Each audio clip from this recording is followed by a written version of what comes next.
স্বরূপনগরের বাংলাদেশ সীমান্ত লাগোয়া গ্রামে আবার প্রতিবেশীকে বাবা বানিয়ে ভোটার তালিকায় নাম, এমনকি পাকাপাকিভাবে বসবাস করার অভিযোগ সামনে এসেছে।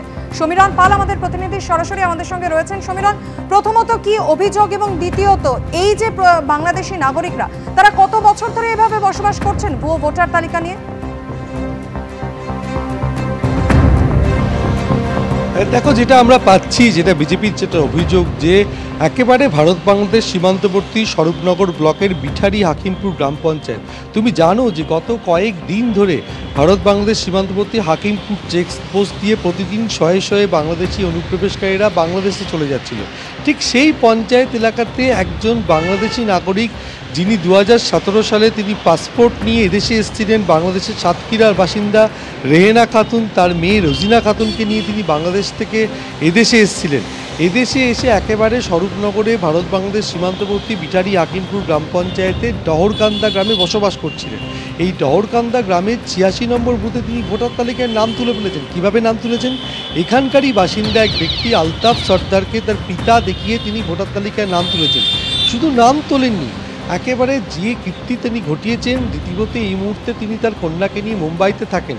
তিনি এখন এখানে বসবাস করছেন না, কিন্তু ভারতেই রয়েছেন, এবং সেখানে তিনি ভোটার তালিকায় নাম তোলার পর তিনি এই স্বরূপনগরে জমি কিনেছেন। জমি কেনার পর সেই জমি দানপত্র করেছেন তার কন্যাকে।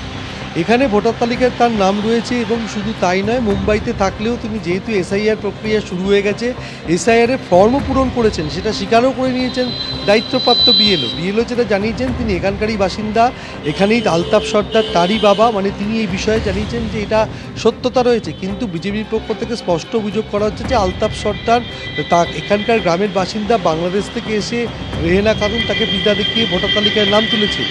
এই আলতাফ সর্দার, তার মৃত্যু হয়েছে, তার ছেলে স্বীকার করেছে যে তার বাবার নথিপত্র ব্যবহার করে এই রেহেনা খাতুন বাংলাদেশ থেকে এসে নথি তৈরি করেছেন। রেহেনা খাতুন সঙ্গে তাদের কোনো সম্পর্কই নেই। অর্থাৎ রেহেনা খাতুন যে আলতাফ সর্দারকে তার পিতা দেখিয়ে ভোটার তালিকায় নাম তুলেছে, সেটা একেবারেই বৈধ নয় বলে তার ছেলে স্বীকার করে নিয়েছেন। অর্থাৎ এইভাবে বিভিন্ন জায়গায় ভারত বাংলাদেশ সীমান্তবর্তী বসিরহাটে বিভিন্ন জায়গায় এইভাবে দেখা যাচ্ছে যে বাংলাদেশ থেকে এদেশে এসে অনুপ্রবেশকারীরা এলাকার বাসিন্দাদেরকে, গ্রামবাসীদেরকে পিতা দেখিয়ে তারা ভোটার তালিকায় নাম তুলছে। আর এটাকে নিয়ে সরব হয়েছে বিজেপি এবং তৃণমূলের পক্ষ থেকে বলা হচ্ছে যে এই আলতাফ সর্দারের পারিবারিক বিবাদের জেরেই রেহেনা খাতুনকে এই ধরনের অপবাদ দেওয়া হচ্ছে, এবং তিনি একজন বৈধ ভোটার। কিন্তু প্রশ্ন হচ্ছে, এভাবে বাংলাদেশের থেকে এসে পাসপোর্ট নিয়ে বাংলাদেশের নাগরিক সে দেশে পাসপোর্টে যখন 2017 সালে এদেশে আসছেন, সে কি করে ভোটার তালিকায় নাম তোলে? এই একদমই 8 বছরের বেশি সময় ধরে তিনি কিভাবে ভুয়ো ভোটার কার্ড তৈরি করে এভাবে ভারতে থেকে গেলেন, এটা নিয়ে প্রশ্ন উঠছে। সমীরণ, তুমি আমাদের সঙ্গে থাকো। স্বরূপনগরের বিঠারি হাকিমপুর পঞ্চায়েতের দহরকান্দার এই ঘটনায় রেহেনা বা রোজিনার সঙ্গে সম্পর্ক নেই, বাবার নথি জাল করেই তারা ভোটার হয়েছে, এমনটাই অভিযোগ করেছেন প্রতিবেশীর ছেলে।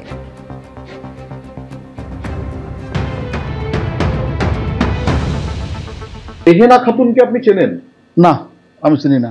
আচ্ছা, এটাই তো বলা হচ্ছে রেহেনা খাতুনের বাড়ি। আপনার বাবার নাম কি? আমার অন্য আলতাফ সর্দার, কিন্তু উনি কিভাবে, কোথা থেকে কিভাবে জাল চক্রভাবে করলো আমি ঠিক বলতে পারছি না। আপনি বলছেন যে আপনার বাবার নাম ভাঙিয়ে উনি ডকুমেন্টস তৈরি করেছেন? ডকুমেন্টস তৈরি করেছে। উনি তো বাংলাদেশি। বাংলাদেশি রেহেনা এবং রোজিনা দুজনকে? দুটোই বাংলাদেশি। দুজন বাংলাদেশি? দুটোই বাংলাদেশি। আপনাদের সঙ্গে কোনো যোগাযোগ আছে? না, কোনো যোগাযোগ নেই। কিন্তু ঠিকানা তো এই বাড়ি দেওয়া রয়েছে ওনার, যে ডিটেইলস ফলস ঠিকানা দিয়েছে। ও কোনো গ্যারান্টি নেই ও কোথায় আছে কি জানি, এখন আজ পর্যন্ত একটা খোঁজ নেই। আপনার বোন কি? না। আচ্ছা, তাহলে এই যে আপনি দেখেছেন বাংলাদেশের পাসপোর্ট আছে, আবার এখানকার ভোটার। আমি ঠিক দেখেছি বলতে, ও পাসপোর্ট আছে, আপনি এখন দেখলে তাই বললাম, কিন্তু কোথায় কিভাবে করলো, কিভাবে জাল চক্রভাবে করলো আমি ঠিক বলতে পারবো। আপনার সঙ্গে কোনো কানেক্ট নেই ওর সঙ্গে আমার। আলতাফ সর্দারের ছেলের বক্তব্য আপনারা শুনলেন। আলতাফ সর্দার হলো সেই প্রতিবেশী যাকে বাবা বানিয়ে ভোটার তালিকায় নাম তোলার অভিযোগ উঠেছে বাংলাদেশি নাগরিকদের বিরুদ্ধে। আর এই গোটা ঘটনা নিয়ে বিএলওর কি প্রতিক্রিয়া শোনাবো। দেখুন, উনি আমার কাছে এসেছিলেন, ফর্মটা নিজে লিখে জমা দিয়েছে, এটা আমি নিয়েছি। উনি যে বাংলাদেশে পাসপোর্ট আছে কি না আছে সেটা তো আমি জানি না। আমি যতদূর জানি, ওটা দহরকান্দা আলতাফ সর্দারের মেয়ে, জন্মসূত্রে এখানে, ও এখানকার স্কুলে পড়েছে, এটা আমি জানি। মাঝে দেখেছিলাম এই স্বরূপদা একটা ঘর ভাড়া করেছিল ওনার বাবার ভিটিতে, মানে বাবার বাড়িতে জমিতে এই বাবার ভিটিতে ভিট করেছেন ঘরবাড়ি করার জন্য, এখনো ঘরবাড়ি করে ওঠেনি, এটা আমি দেখেছি। ইদানিং আর দেখছি না, শুনলাম বোম্বে না কোথায় গিয়েছে। আর স্বরূপনগরের এই ঘটনাকে কেন্দ্র করে শাসক বিরোধী তরজা একেবারে চরমে। সম্পূর্ণ মিথ্যে কথা, এই কথার কোনো ভিত্তি নেই। তার কারণ হলো এই রেহেনা খাতুন এই যে এখানে অনুপ্রবেশ ঘটেছে, এই যে পাসপোর্ট, তাই পাসপোর্টে এসে সে আর যায়নি, বা এর দেখার বিষয় তো সেন্ট্রাল গভর্নমেন্টের, এটা দেখার বিষয় তো স্বরাষ্ট্র দপ্তরের।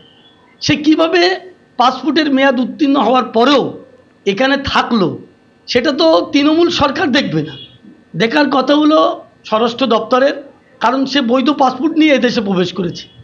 তো যাই হোক, এই রেহেনা খাতুন বর্তমানে এই গ্রামেও থাকে না, আমরা যেটা খোঁজ নিয়ে জানলাম সে এই গ্রামেই থাকে না, সে কোথায় থাকে আমার জানা নেই। আর বিজেপির যে এটা রাজনীতি, এটা বিজেপি বুঝতে পারবে 2026-এর নির্বাচনে। বাংলাদেশের পাসপোর্ট হোল্ডার, তো 2017 সাল থেকে 2022 সাল পর্যন্ত ওদের বাংলাদেশের পাসপোর্টের মেয়াদ ছিল। তারা এই দেশে এসছে এবং জমি কিনেছে, এবং রেহেনা খাতুন যিনি এখানকার ভোটার, তার এপিক নাম্বার হলো YDY 1682699, দরকান্দার 86 নম্বর বুথে অংশে ভোটার, এবং তার ভোটারের ক্রমিক সংখ্যা হলো 880। আমরা বলতে চাইছি এবং অভিযোগ যে প্রচুর বাংলাদেশি যারা এই দেশে ভোটার লিস্টে নাম তুলে রেখেছে, ভোটাধিকার তাদের আছে, তারা ভোট দেয়, এবং এর জন্যে এই ভুয়ো ভোট নাম যাতে কেটে না যায় তার জন্য তৃণমূল লড়ছে, এবং এই ভুয়ো ভোটেই তৃণমূল এতদিন জিতে এসছে। এবিপি আনন্দ, এগিয়ে থাকে, এগিয়ে রাখে।